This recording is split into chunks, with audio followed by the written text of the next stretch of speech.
Today we have two extraordinary guests with us, women who live and breathe leadership across cultures and industries. Our first guest is Tatjana San Luis.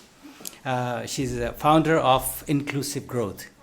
She's a consultant, coach, speaker, specializing in DEI, and she's also an entrepreneur. Yes. You would tell about your venture. Please welcome Tatjana for the show.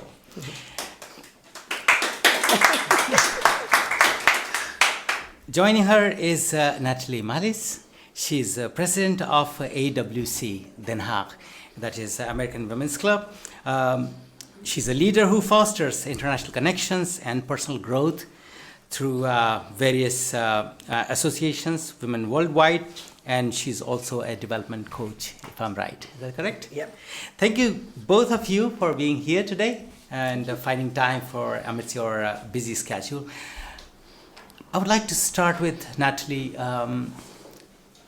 You're working as president of AWC. Mm-hmm. Could you tell us about your organization, roles, responsibilities, or projects that you're currently busy with?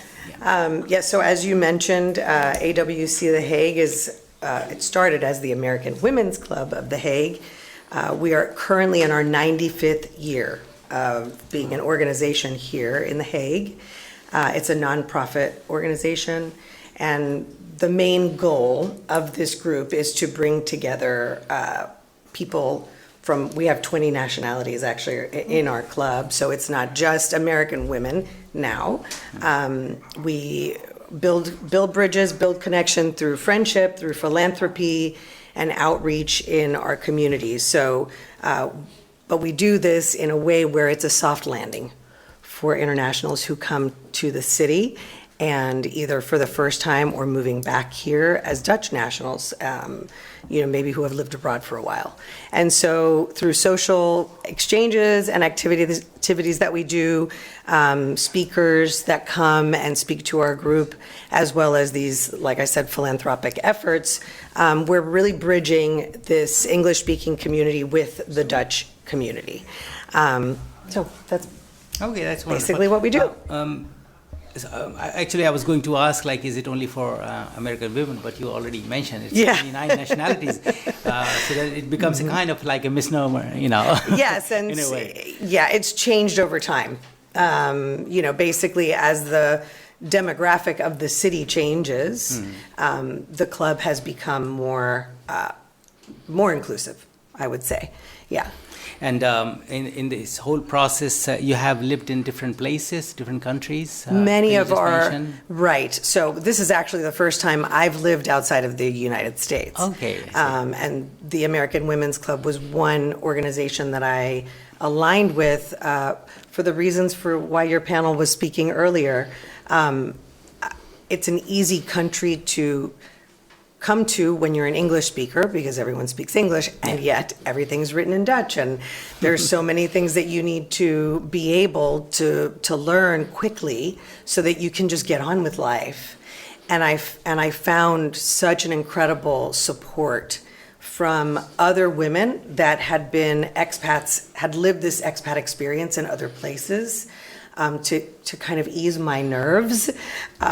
You don't have to figure it all out tomorrow or yesterday, but it was really a sense of calm and a sense of support where I'm going to figure it out. We'll figure it out together, and then there's, like I mentioned, a lot of our members are Dutch nationals who they were posted through their jobs over the course of 20 or 30 years, and they come back to the Netherlands and realize, wow, I'm part of an international kind of mindset now, not necessarily just Dutch. Yes, yeah. And so they want to have the exchange with other professional people who have had varied, experiences in life. And one of our members is wonderful. She does a Dutch conversation group with us. So those of us that are trying to learn the language and assimilate more, she even offers that as like an informal thing. So it's been really lovely. Perfect. Mm-hmm. Tatjana, you're a founder of Inclusive Growth and working in the field of DEI.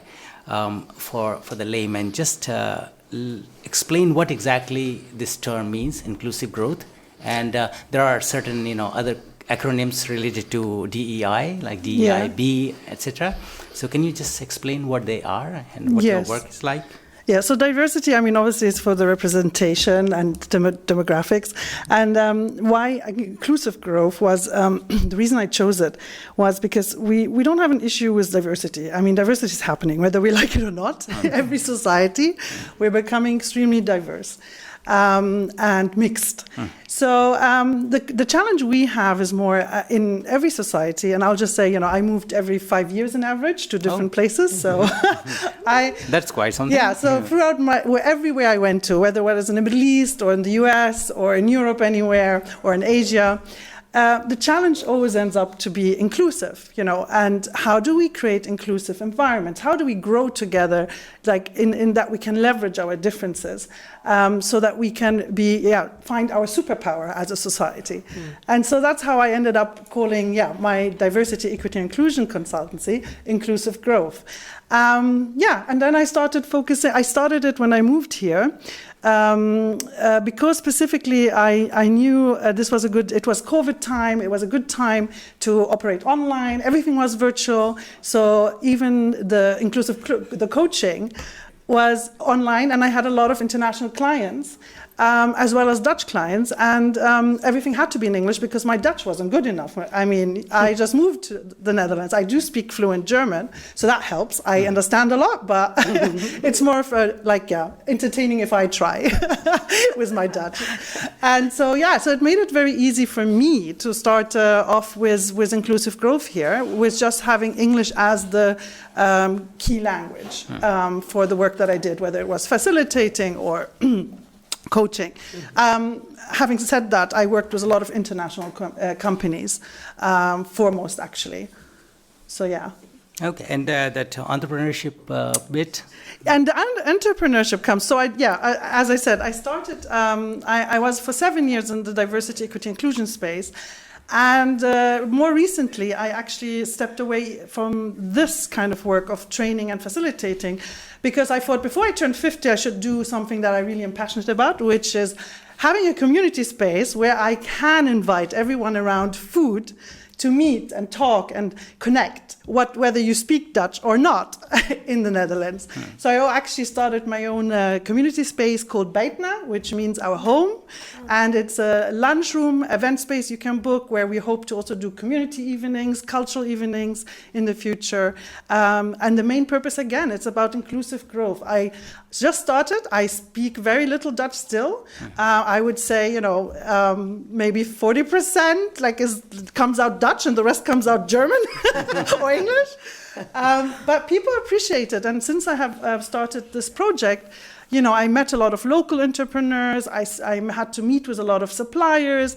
The interesting thing is, as I said, the society is very diverse. So if I couldn't manage with the little Dutch, there were always people who knew English, or they knew German, or they knew Arabic, which is another language that I speak. Okay. So actually, in fact, I managed pretty well to kind of get around everything in the startup process. And now as the place is open, I have a lot of community people walk in, and as before we heard, it's a very international city, but there are also a lot of Dutch locals, older people especially, who struggle with maybe English.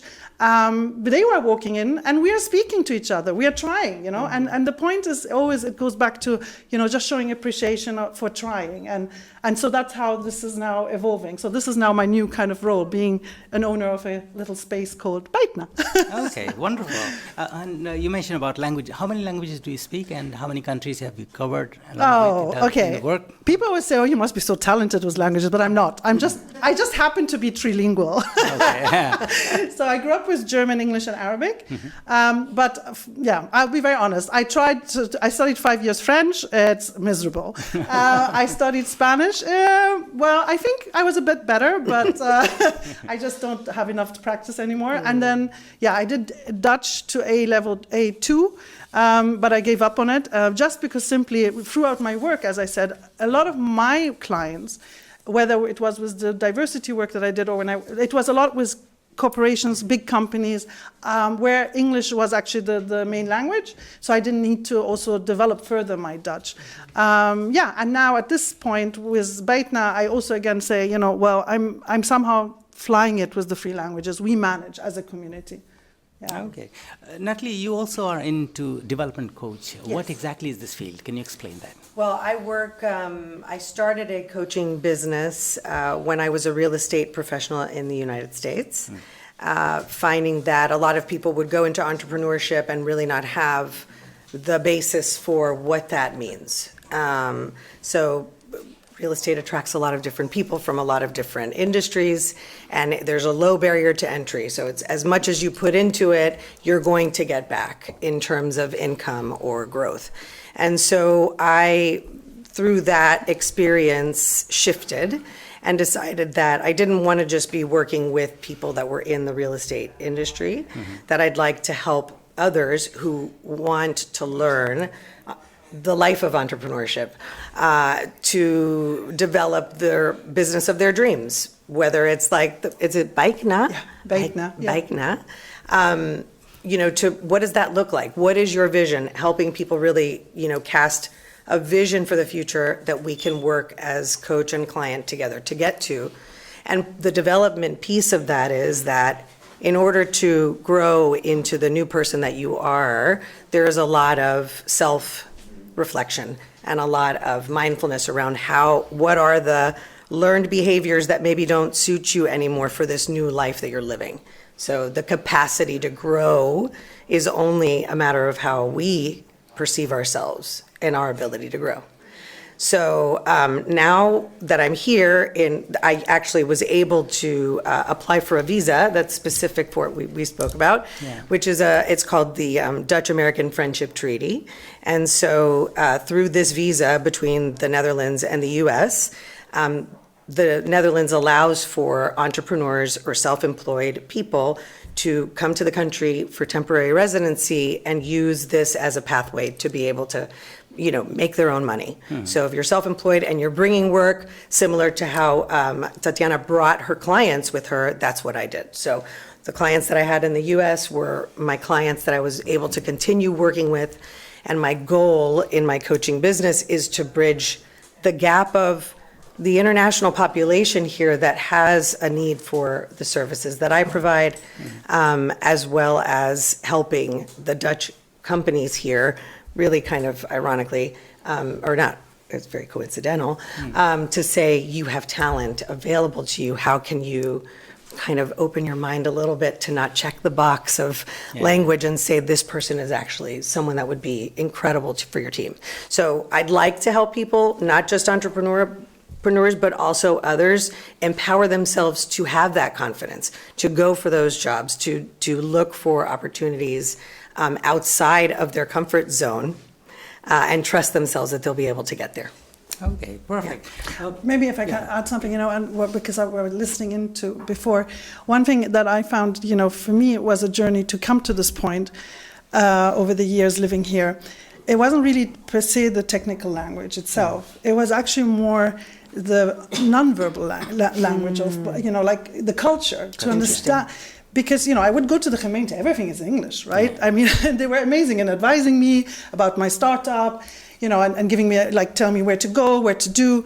But to come to the point, and we did this in English, but to come to this point where I was comfortable understanding the translation of so in their mind, they're saying in Dutch and English something. Mm-hmm. And so you sometimes can get lost in translation. And I was really, I had these aha moments where I realized, because I lived long enough here, I knew what they meant when they were saying it in English. So I didn't take it, for example, too personal, because sometimes, Dutch can be very direct.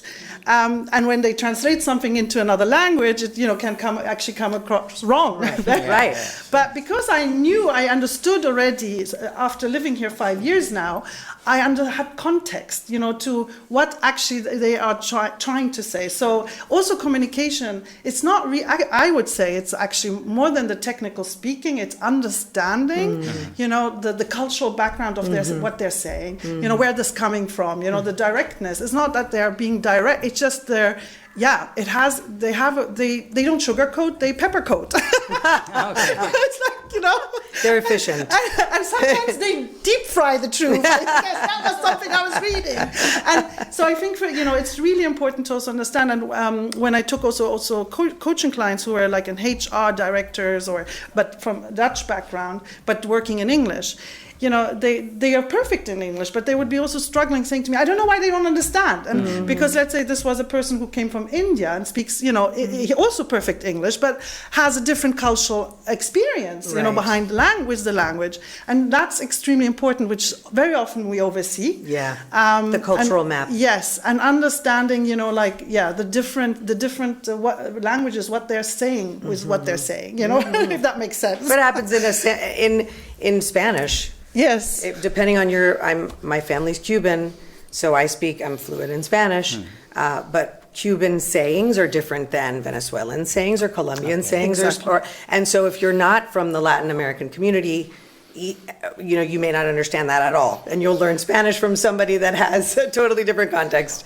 But even within the Latin community, we have misunderstandings. Yeah. So it's to be able to broaden the lens in that way, particularly for a country that is pragmatic here in the Netherlands, that has, been adventurous and traveled the world through trade and all this, but to then apply those things that they maybe just knew how to do on their own, but do it in a holistic way within their own country as the world really, emerge, or not, what is it called? The world converges here to then, kind of really have that same mindset. Talking about the mindset, actually, because we just talked about your work, I would like to just dive a little bit deeper in your personal journey. So if you could tell me what inspired your journey into leadership, and if there was that aha moment or eureka moment that you thought, that's the path I'm going to follow. Something that you can reflect. I think I've always been inspired by other leaders. So other people early on in my life having the experience of my life changing through the leadership of another person. And so there's a mindset around leadership that I very much subscribe to, which is to lead from behind, right? So oftentimes I can look at a person, I can meet a person, and through my processing and the way that I am as a person, can intuit what their potential is. And maybe they don't know what their potential is yet. Yeah. And so leading them from behind is to shepherd them to that place, not pull them to where it is or direct them to what it is to do. And so adopting that mindset, and I would say I chose to go into it as a profession because the first time you see the light switch turn on in someone's mind of, I can do this isn't, I can, I absolutely can, it will be challenging, but I will, and you see the commitment, it's almost like an addiction. I hate to say that, but it's true. You want to help the next person and the next person. And so, it's just... Tatjana, for you? Interesting question. For me, maybe it was it was a journey. I had unfortunately, a lot of terrible leaders around me. Okay. And for me, I think I had a pivotal moment when I was transitioning from a job to a job, and also culture to culture. We're living in the Middle East in Cairo, and we're moving to the US, to Washington, D.C. And I took a job on, and I started realizing there was a pattern in the leaderships that I always had to deal with that was very, if I could say, old-fashioned. And the world is changing very fast, and it's and especially actually right now, we're a very volatile world. We don't know where it's going, economically, politically, and very often I used to think a lot about, well, what does it really mean to be a good leader? And because it never worked with me. Every time I had these leaders just, wanting to inspire me by giving me motivational talks, or, I just didn't feel... it didn't work for me, and then I started having people to manage, and I realized I always thought of myself not being a leader. I didn't care to be a leader, and I think that was something one person told me, one of the assistants, that's why maybe we like you, because you just don't care. to be a leader. Right. I'm not focused on that. You don't want the applause. I just wanted to, like solve the problems. And I think, and then I started going into diversity and inclusion work, and that's how I also then started doing inclusive leadership coaching, because for me, I realized the people that inspired me most, they were not necessarily leaders in their positions, but there were people who were very humble, and they were curious, and they were asking me questions about, what do I think about this problem, and how can, and so from observing and engaging with people that inspired me that were actually rather in the middle or low, just the word, not even like no title of leadership, I realized that leadership today is, from at least if you want to be an inclusive leader, you need to be self-reflective, self-aware. You need to be willing to challenge yourself to your assumptions of the world, and be open to have fluidity in your leadership. Allow others who are maybe not with a title inspire you and give you also their ideas, and that's where the humbleness comes in. And so that's how I ended up actually going into leadership training, like inclusive leadership, because for me that represents actually inclusivity, when you are a humble leader, someone who is really just driven by curiosity rather than I know it, I tell you what to do, because we don't. It's just every day a different scenario in our life, right? Well, and you're also denying that organization, that team, the opportunity to have everyone play to their strengths. So if as a leader you're just telling or demanding or expecting without saying tell me your thoughts, share what it is that's that you see in this, because diversity is the norm. Diversity is not the exception, and everything is multifaceted. So the more perspective we can have as leaders, as groups or teams that are leading organizations, then and inviting more people to the table with those different perspectives and views, I mean, that's it. It's like the potential there is huge of what we can accomplish in this world and make it less volatile. Hopefully, right? And that's the goal is. I think if I remember, what the best boss I had was a boss who said to me when I went in and I said, I don't know what to do with this problem, and I put the scenario out, and he looks at me and said to me, Tatjana, I also don't know. Let's just think about it. Yeah, that's so. And I was like, "What? You're my boss." That's humble. That's humble. That was maybe the one boss that actually I would say until today I really fondly think of it and think that was also a pivotal moment in my life in terms of leadership. I like that. That's a very good point. Actually, that I'm tempted to know.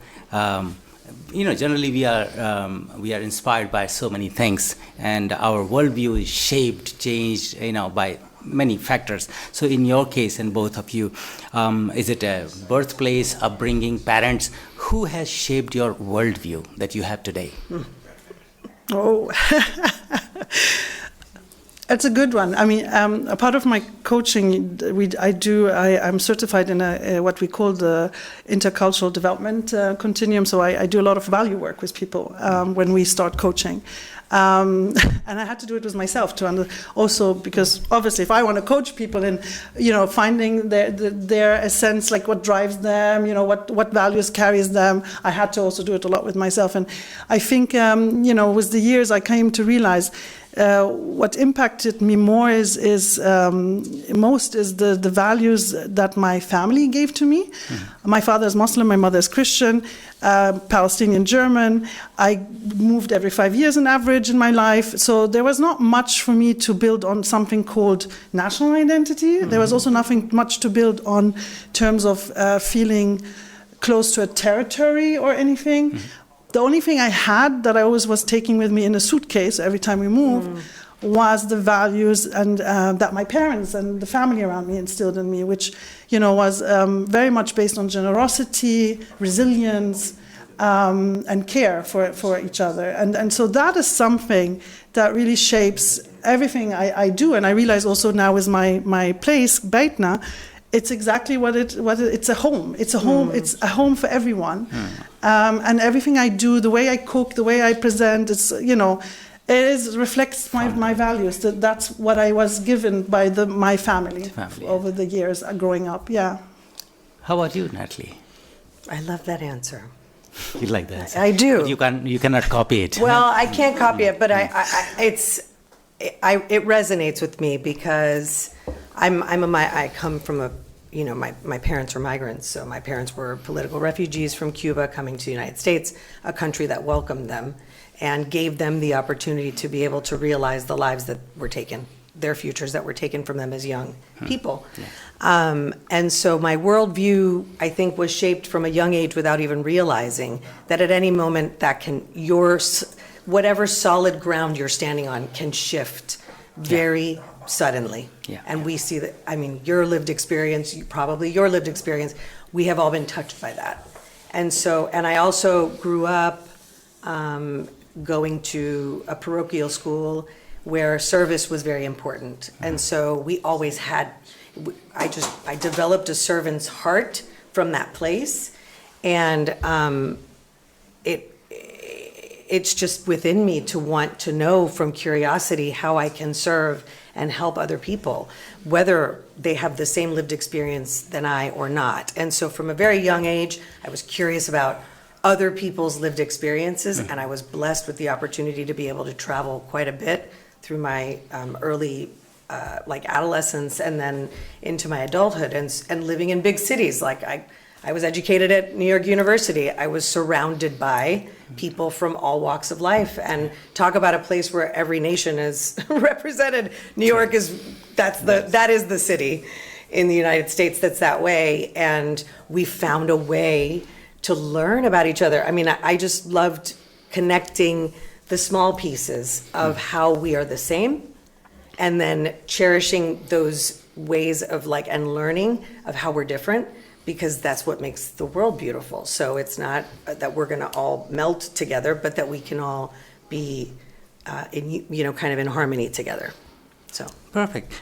In this whole journey of leadership, I want to bring this element of the women's voices. Obviously, it is considered, or more and more, it's being talked about the importance. But it's not just like joining the table, but also shaping the agenda. In your opinion and observation, what do you think? How far have we come, and how far still we have to go? I left corporate America 15 years ago, no more, 20 years ago.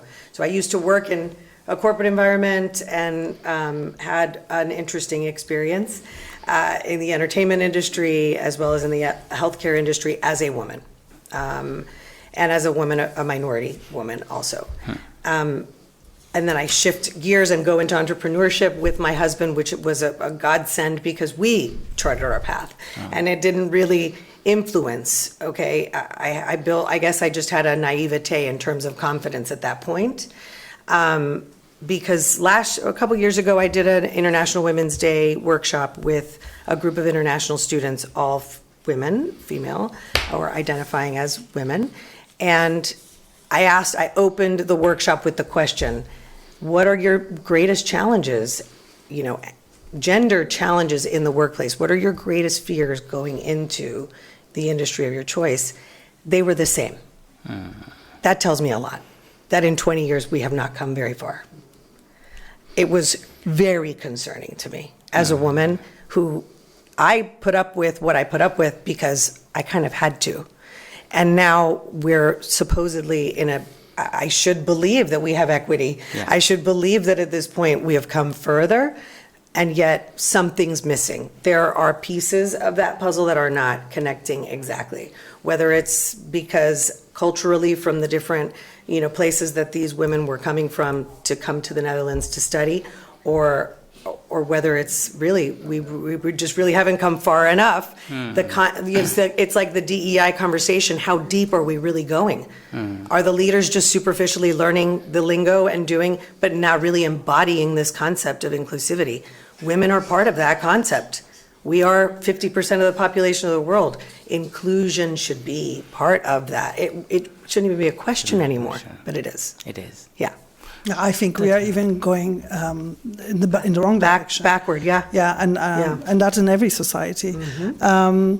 Just talking about AI, I had a conversation with a group about AI, and it's extremely, this is the future, right? look how many women work in that field, in that space. Finance,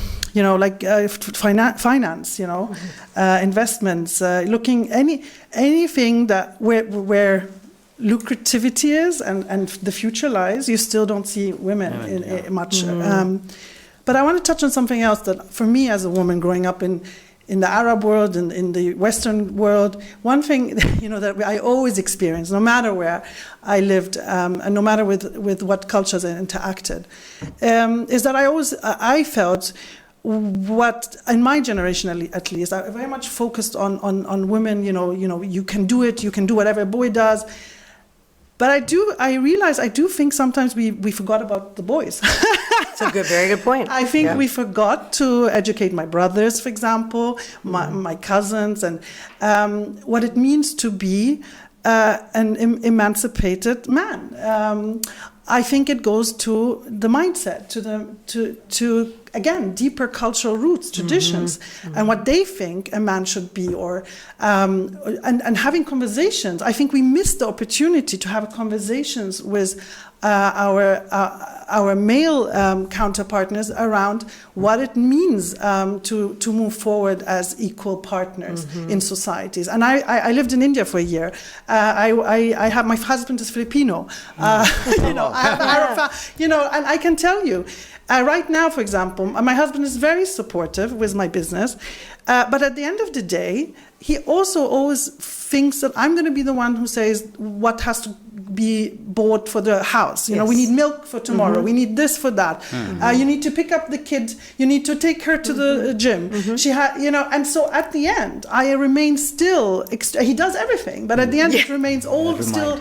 I am still the house. You're the nucleus. You know what I mean? Yeah. And it takes away from me space to breathe and to focus on the startup.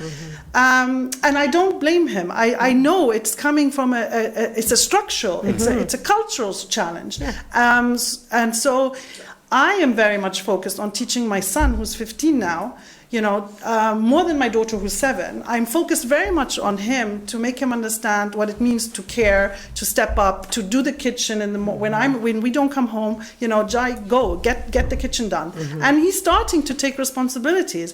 And I'm seeing also in this generation of boys with his friends, I'm seeing now finally this conversation about what does it mean to be a guy, to be, and it's thankfully not anymore this idea of an alpha male, and that's giving me hope. So honestly, I have hope, but I do think we're a bit in my generation. I think we lost an opportunity to include the men, the boys at that time when we were growing up, and I think they have it's a struggle for as it's a struggle between the female and the male, and I think we're really seeing it now play out in policies in the world. If you look around, why things are not working out because there's a clash, but because I think we have missed an opportunity of including and having conversations with our sons while we were growing up. Yeah. So very interesting, because actually you have touched upon 2 points which I was planning to ask in the next one, because recently I read somewhere about Iceland, because Iceland is the country which has it's narrowed the gender gap to more than 90%, 95%. So that's an excellent case, but they still have a long way to go. I mean, if that is the explanation. In terms of AI, what I wanted to know, we are living in the age of real-time communication, AI, technology, and whatnot. Do you think this social media, etc., it has helped women to rise faster, rise farther, or you still think that women are constrained by religious, cultural, or political norms? Who would like to take? I mean, I think you touched upon a little bit of that already. Yeah. Something that you said lends itself to this point too, which is ultimately still, from a societal standpoint, women are the epicenter of their family. And so if you are a woman that wants to pursue professional, you have professional aspirations for yourself, and you want to be a mother, you want to have a family, there's still ultimately this, it's almost like there's a fork in the road implicit in that choice. And so where I think social media could help, and where maybe AI can step in a way that could potentially help bridge this gap, is that, why not show those challenges and be honest and upfront about it? Because I think that what happens with social media to a certain extent is that we put on a facade, and we like to say, this is my persona over here of my business. This is who I am as a professional. Here's who I am as a, working mom, or this. But it's all made to look nice. And the reality is that life is messy. And if we're going to teach our children how to live, and collaborate so that it's not so messy, so that everybody can have the space and the time and the energy to actually really be able to fulfill what their purpose is, themselves as an individual, as part of a family, then as part of a smaller community, and so on and so forth, then we have to admit that there's messiness. Not everybody's going to do it right all the time. Yeah. Not everybody's going to have the same types of, capacity at certain points when they're launching a business, or when they're maybe, they have children who are teenagers. Mm-hmm. Yeah. It's a totally different thing, right? So it's just really being honest. I think using it from an authentic standpoint or place really could help move the conversation forward. I think social media is just, again, it's the virtual world reflecting the real world and the mindsets that are existing already. So yes, it's a tool that can advance us as women to achieve our it is a great tool. For example, I must say I use ChatGPT and DeepSeek for when I started my business and I had to do business plans, and it's a great consultant in a way. But I'm also super aware there's a deep bias. It's a male developed exactly virtual world, well, right? And all of the internet, the research and everything is So you have to be aware of those things, right? The other thing with social media is, because I have a teenage now and I see how they interact with this, it's interesting. I really have an ambiguous relationship with it. I'm thinking with my daughter, for example, I don't want to give her any phone or social media until she's 16, because I see how actually it really creates, I think girls are, I'm glad I grew up in the time still before social media, put it that way. So I can only speak from personal experience. I do think social media can be extremely damaging for girls, because of the world we grow up in, which is still a lot about our appearance, about how we look, and we see this in social media reflected. Posing, putting a picture, a face on, and if nobody likes it within the next 5 minutes, I delete it, and there's a lot of stress. And I don't see the same with, for example, the boys. And in fact, I had a conversation with my son about it, and he said, the girls have always an issue with that, And so I don't know if it's helping, not because I don't think it has potential to be a helpful tool, but I do see how, it's hijacked by our old ways of what we expect from women, what we want from women. And like you say, I don't do this, I'm the business owner of this, and then afternoons I'm a mom. No, I don't. I'm me. I'm Tatjana. Right. I am an entrepreneur. I'm a mother. I'm a partner. I'm a friend. And all this is me, and there's no perfection around it. So I personally, when I chose to go on Instagram for my business, because I actually debated whether I should, I said, if I do it authentically as I believe I should be doing it. I'm not going to I'm not going to put makeup on for the pictures. I'm not going to, the food that I'm doing is authentic photo. I'm not staging, because it takes a lot of energy away, and I need to focus now. So I think it depends how you use it. And all this technology is amazing, with the caveat if we understand that it's only a product of our culture societies and what we do with it. My God, I feel like revolting now, because I've got so many questions. I'm enjoying this conversation and I'm so little time. So it's quite frustrating. Let me just ask you a couple of questions. We have 3-4 minutes left. You both are accomplished coaches, and coaching is all about unlocking potential. What is the most transformative coaching session or insight that you have seen in action? Would you like to start?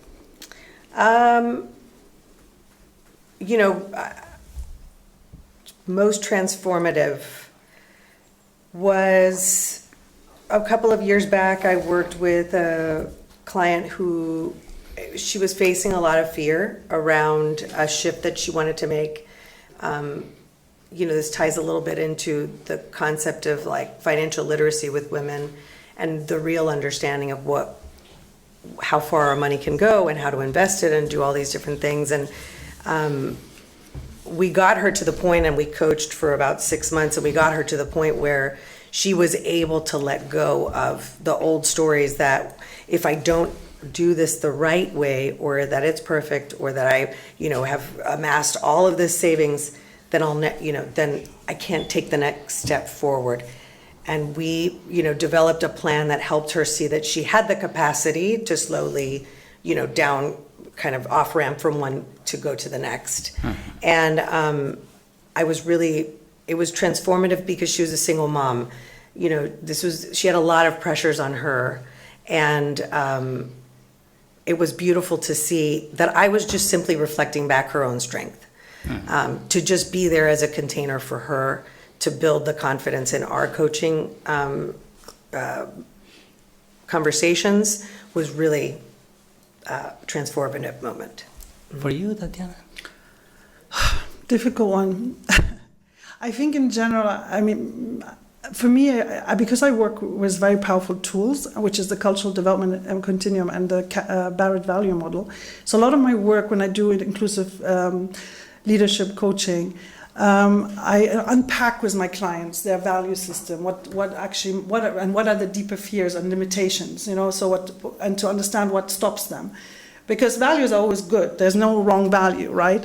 But what we need to understand is those motivations. And I think for me, always these aha moments when my clients, go like, oh my God, I never thought how this is limiting me of understanding my colleague, from their perspective. Because again, everything is so grounded in the cultures we grow up in. And a lot of it is based on how we, engage with others, is based on assumptions of how we think it should be, or what's right and wrong. We think we know what professional English is, for example, so I think for me, it's generally in using these tools. I think every time I coached leaders on those tools, it was always this moment where they kind of realized, maybe it's not necessary that it just can be this way. This person comes with these value sets, and we have the same goal in mind, but they're just operating differently because of their, experiences. Life experience, yes. Yeah. And so I think that is, for me, always the most beautiful moment, because I do see then how they always get back to me and say, this has really changed the way I work with my team, or how I approach, people in my office. Yeah, so I think I would say just... Yeah. Wonderful. I have only 2 minutes, so yes. I'll give you each one. And that is just so frustrating, as I said. Last question. What is that one piece of advice you give to your clients and also often remind yourself of daily? Progress ahead of perfection. I do work with a lot of women, and I think we have been trained to be perfect, and that progress is the most important thing. Yeah. And for you, Tatjana? I would say yes, to let go of trying to have everything be perfect, and for me to stop overthinking and doubting myself. And I think a lot of times as women, what holds us back is that we always are doubting ourselves. Yeah. And one of the best advices I had recently was really stop thinking, just do every day one thing at a time. And that brought me really to the venture now that I have. Thank you so much. Wish we had more time, but I'd like to thank you for this engaging stories and insightful conversation.